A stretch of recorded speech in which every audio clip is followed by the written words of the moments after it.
사랑하는 형제자매 여러분, 오늘 우리의 삶을 비추는 귀한 지혜의 말씀 앞에 잠시 멈추어 서기를 원합니다. 이 이야기가 여러분의 마음에 깊은 울림을 주고 삶의 어두운 길목에서 빛나는 등불이 되기를 소망합니다. 만약 오늘 이 말씀이 여러분에게 힘이 된다면 주변에 힘들어하는 다른 이들에게도 이 은혜를 나누어 주십시오. 이 채널을 구독하고 알림을 설정하시면 하나님께서 주시는 지혜의 말씀을 놓치지 않고 계속해서 들으실 수 있습니다. 여러분의 나눔과 관심이 또 다른 영혼에게는 큰 위로와 희망이 될 수 있습니다. 이 시간을 시작하며 우리의 마음을 열어주시고 깨닫는 지혜를 허락해달라고 함께 기도하는 마음으로 귀 기울여 주시길 바랍니다. 오늘 우리는 아주 오래전 이스라엘 백성들의 이야기로 시작하려 합니다. 성경 속 사무엘 선지자는 이스라엘의 모든 족속에게 이렇게 외쳤습니다. 만일 너희가 전심으로 주님께 돌아오려거든 이방신들과 아스다로들 너희 중에서 제거하고 너희 마음을 주님께로 향하여 그분만을 섬기라. 그리하면 그분께서 너희를 블레셋 사람들의 손에서 건져내시리라. 여기서 말하는 블레셋은 당시 이스라엘을 끊임없이 괴롭혔던 적이었습니다. 그들은 이스라엘 백성들을 사로잡고 함정에 빠뜨리고 고통스럽게 만들었습니다. 마치 그림자처럼 끈질기게 따라다니며 평화를 앗아갔습니다. 혹시 오늘 이 자리에 계신 분들 중에도 삶의 블레셋 때문에 힘들어하는 분이 계시지 않습니까? 우리를 억압하고 놓아주지 않는 문제들, 떨쳐내려 해도 계속해서 우리를 덮쳐오는 시련들 말입니다. 인생이 마치 목을 움켜쥐고 흔드는 것처럼 느껴질 때 우리는 하나님께 부르짖으며 무언가 해주시길 간절히 원합니다. 하지만 때로는 아무런 응답도 들려오지 않는 것 같은 깊은 침묵에 절망하기도 합니다. 그런데 놀라운 사실은 문제가 하나님의 부재가 아니라는 것입니다. 하나님은 언제나 우리 곁에 계십니다. 언약궤가 이스라엘 진영에 돌아온 것처럼 그분의 임재는 이미 우리와 함께하고 있습니다. 문제는 오히려 우리가 하나님으로부터 너무 멀리 떨어져 있다는 것입니다. 사무엘은 말합니다. 너희가 주님께로 돌아온다면 이 말은 하나님은 이미 우리에게로 돌아와 계시니 이제 우리가 그분께로 향할 차례라는 뜻입니다. 어떤 분들은 이렇게 반문할지도 모릅니다. 저는 이미 돌아왔습니다. 지금 교회에 앉아 있는 거려. 하지만 그것은 마치 언약궤 근처에 서 있는 것과 같습니다. 가까이 있는 것과 온전히 돌아가는 것은 다릅니다. 사무엘이 말하는 진정한 돌아감이란 무엇일까요? 그것은 바로 너희 중에서 이방신들과 아스다로들 제거하는 것입니다. 눈물만으로는 부족합니다. 슬퍼하고 감정적으로 하나님을 필요로 하는 것만으로는 충분하지 않습니다. 하나님께로 돌아가는 길은 우리 삶 속의 우상들을 제거하는 행동으로 증명되어야 합니다. 그렇다면 오늘날 우리에게 우상이란 무엇일까요? 그것은 꼭 나무나 돌로 만든 형상만을 의미하지 않습니다. 우상이란 우리의 필요를 채우기 위해 하나님이 아닌 다른 무언가에 의지하는 것, 즉 하나님께서 허락하지 않은 모든 대상을 말합니다. 우리가 삶의 문제, 즉 블레셋을 해결하기 위해 하나님이 아닌 다른 방법을 찾을 때 우리는 이미 또 다른 신을 우리 삶에 끌어들인 것입니다. 돈, 성공, 사람들의 인정, 쾌락, 이 모든 것이 하나님보다 앞설 때 우상이 될 수 있습니다. 그리고 우리 삶에 다른 신이 자리 잡는 순간 하나님의 구원은 멈춰 설 수밖에 없습니다. 성경은 분명히 말합니다. 오직 주 너의 하나님만을 섬기라. 그리하면 복을 얻으리라. 많은 사람들이 하나님께로 돌아가지 않은 채 그저 구원받기만을 원합니다. 이것이 우리의 가장 큰 착각입니다. 우리는 축복 그 자체를 좇는 것이 아니라 축복을 주시는 하나님을 좇아야 합니다. 구원은 우리가 하나님께로 온전히 돌아갈 때 따라오는 열매와 같습니다. 이스라엘 백성이 이집트에서 해방되었을 때를 기억해 보십시오.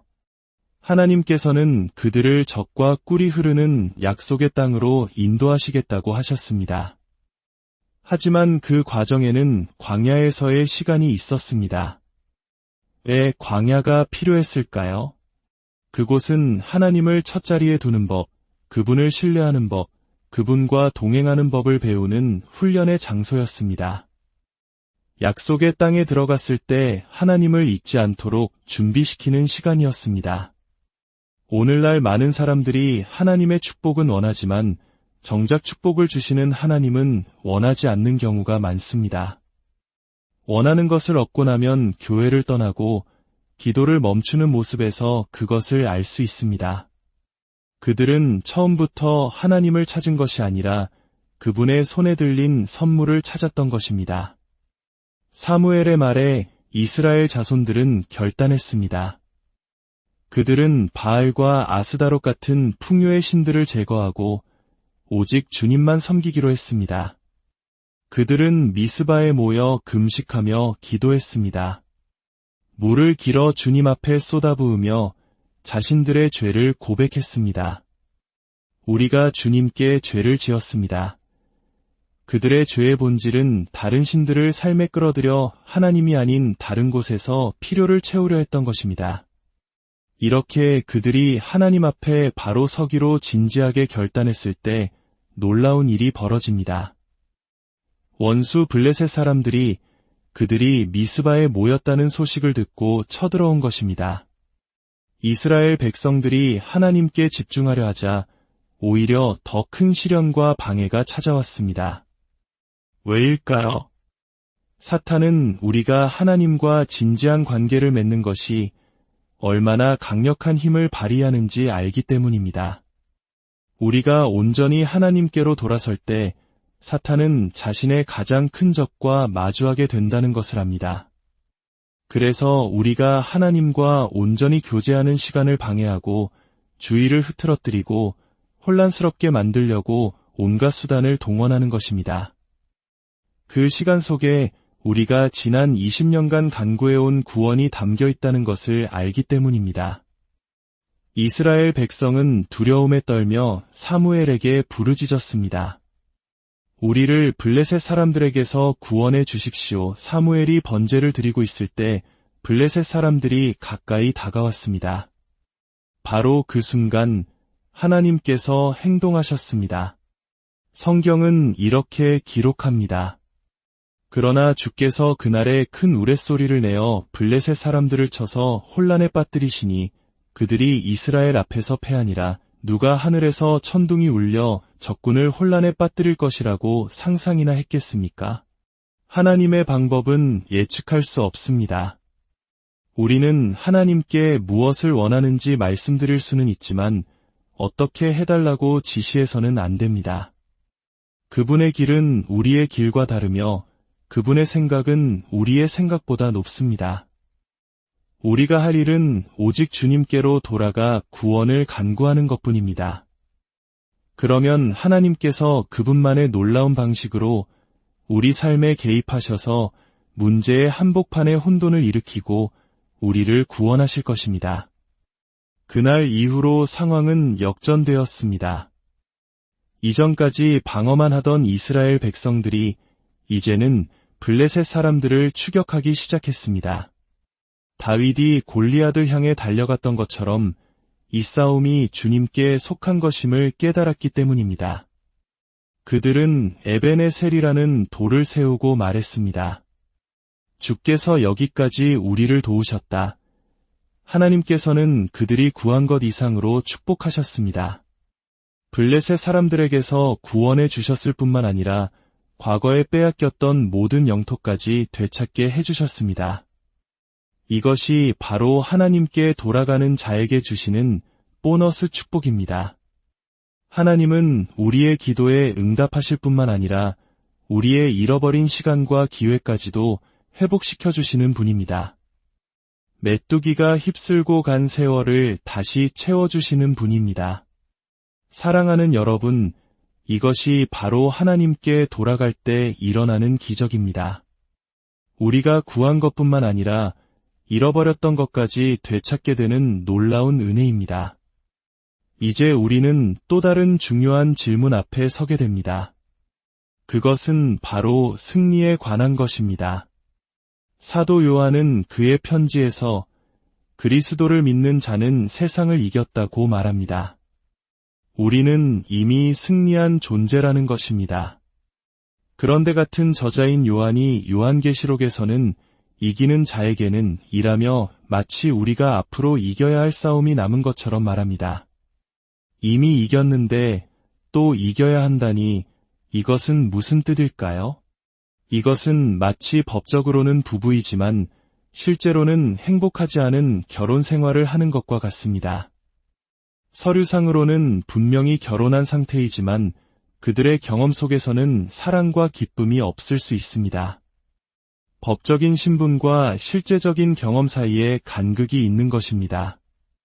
마찬가지로 우리가 예수 그리스도를 믿을 때 우리는 법적으로, 영적으로 승리한 자가 됩니다. 이것은 변치 않는 우리의 신분입니다. 하지만 우리의 일상 속에서 그 승리를 실제로 경험하며 살아가는 것은 또 다른 문제입니다.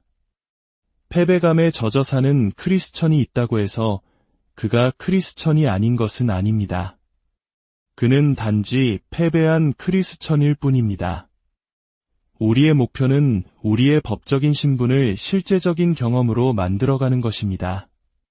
영적으로 이미 얻은 승리를 삶의 모든 순간에서 누리며 살아가는 것입니다. 이것이 어떻게 가능할까요? 그 열쇠는 바로 예수님을 다르게 보는 것에서 시작됩니다. 우리는 종종 아기 예수, 온유하고 겸손한 예수님만을 생각합니다.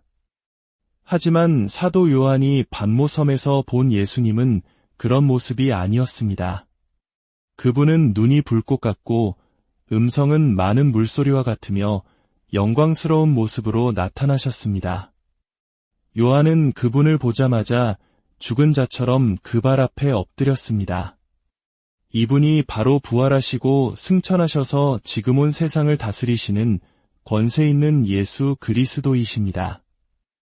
우리가 삶의 문제들을 이기기 위해서는 바로 이 승리하신 예수님을 만나야 합니다. 사탄이 우리를 패배시키는 이유는 그가 우리를 속여서 여전히 그에게 힘이 있는 것처럼 믿게 만들기 때문입니다. 마치 총알 없는 빈 총을 들고 우리를 위협하는 것과 같습니다. 예수님께서는 십자가에서 이미 사탄의 권세를 무장해제시키셨습니다. 그의 권위는 빼앗겼습니다. 이제 우리가 패배하는 이유는 속임수 때문이지 사탄의 실제적인 힘 때문이 아닙니다. 그렇다면 이 승리를 경험하는 구체적인 방법은 무엇일까요? 요한계시록 12장 11절은 세 가지를 말합니다. 첫째, 어린 양의 피로 말미암아 이겼다고 말합니다. 2000년 전 십자가 사건이 단지 역사적인 사실로 머무는 것이 아니라 바로 지금 나의 삶을 지배하는 현재적인 능력이 되어야 합니다. 십자가가 나의 모든 결정의 기준점이 될 때 우리는 승리할 수 있습니다. 둘째, 그들의 증언하는 말로 말미암아 이겼다고 말합니다. 이것은 우리가 예수 그리스도의 사람이라는 사실을 부끄러워하지 않고 세상에 공개적으로 선포하는 것을 의미합니다. 비밀 요원처럼 신앙을 숨기는 사람에게는 승리의 경험이 주어지기 어렵습니다. 예수님께서는 사람들 앞에서 나를 시인하면 나도 아버지 앞에서 너를 시인할 것이라고 말씀하셨습니다. 셋째, 그들은 죽기까지 자기들의 생명을 아끼지 아니하였다고 말합니다. 이것은 타협 없는 헌신과 사랑을 의미합니다. 우리의 삶보다 예수님을 더 사랑할 때 그 어떤 것도 우리를 패배시킬 수 없습니다. 이것은 단순히 일주일에 한 번 교회에 방문하는 신앙이 아닙니다. 예수님이 내 삶의 주인이시며 내 삶의 전부라는 고백입니다.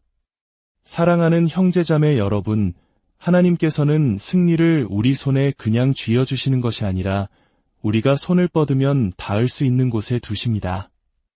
우리가 믿음으로 그 승리를 붙잡기를 원하십니다. 삶이 마치 끝없는 러닝머신 위를 달리는 것처럼 힘들고 지칠 때가 있습니다. 땀은 흐르고 숨은 차오르는데 제자리를 맴도는 것 같아 낙심될 때가 있습니다. 그때 우리의 시선을 러닝머신이 아닌 전방에 있는 TV 화면에 고정하는 지혜가 필요합니다. 문제 자체에 집중하는 것이 아니라 우리에게 승리를 주시는 예수 그리스도께 우리의 시선을 고정하는 것입니다. 그럴 때 우리는 더 오래, 더 힘차게 달릴 수 있습니다.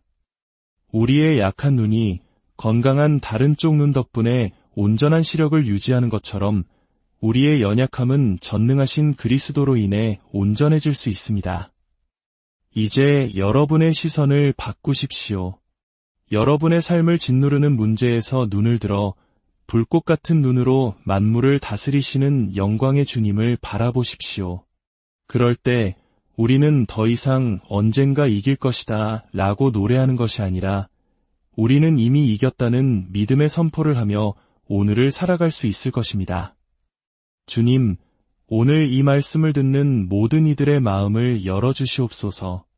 우리의 삶을 묶고 있던 블레셋과 같은 문제들 앞에서 더 이상 눈물로만 호소하는 것이 아니라 우리 안의 우상들을 제거하고 온전히 주님께로 돌아설 용기를 주옵소서.